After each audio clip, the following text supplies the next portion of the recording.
पोहे बनवून घ्यायचे आहे। त्यासाठी मोहरी टाकून घेऊता। मोहरी टाकल्यानंतर जिरे टाकून घेऊता। जिरे टाकल्यानंतर आपल्याला टाकायचा आहे कांदा।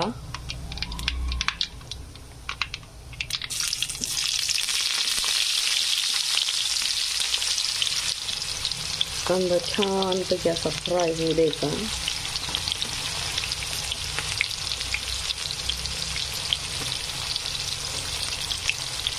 कांदा छान असा लालसर होऊ द्यायचा। लालसर झाल्यानंतर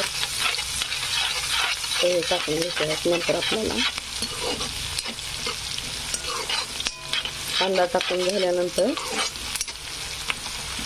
टाकायचे हे शेंगदाणे। मस्तपैकी असे शेंगदाणे टाकून घ्यायचा।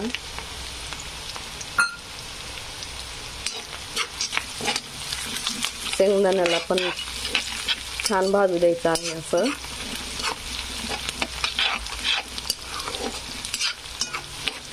कांदालाही जास्त लाल भाजू द्यायचा नाही, मध्यमच ठेवायचा। त्यानंतर आपल्याला टाकून घ्यायचा आहे कढीपत्ता।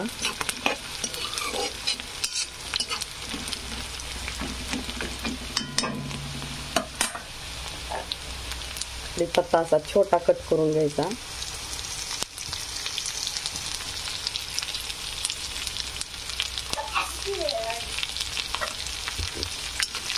कढीपत्त्याला पण असं भाजू द्यायचं छान पैकी। असं भाजल्यानंतर त्यामध्ये टाकून घ्यायचं आहे आपल्याला मीठ।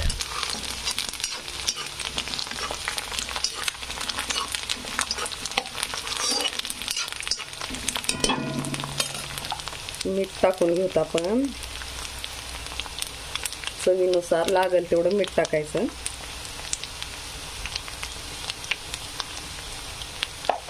नंतर आपल्याला हळद टाकून घ्यायची आहे।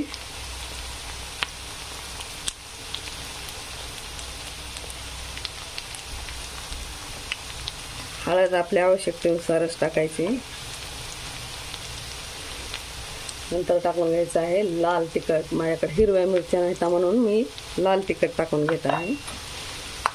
छानपैकी सगळं असं एकजीव होऊ द्यायचं।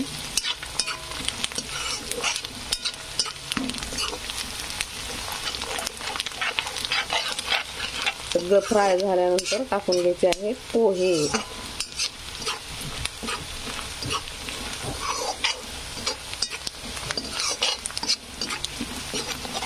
आता हे सगळं भाजून झालेलं आहे।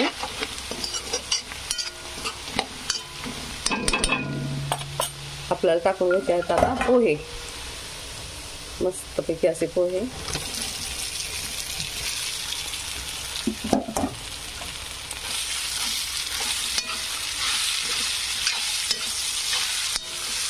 सुंदर असे आपले पोहे रेडी आहेत।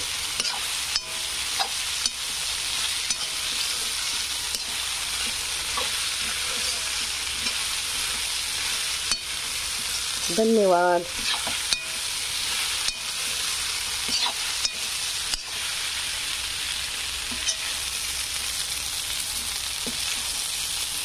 चणचणीत झणझणीत असे पोहे तयार आहेत।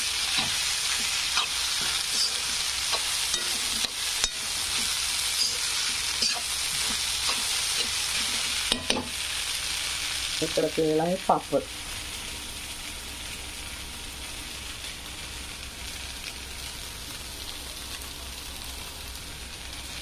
पापड पोहे। धन्यवाद।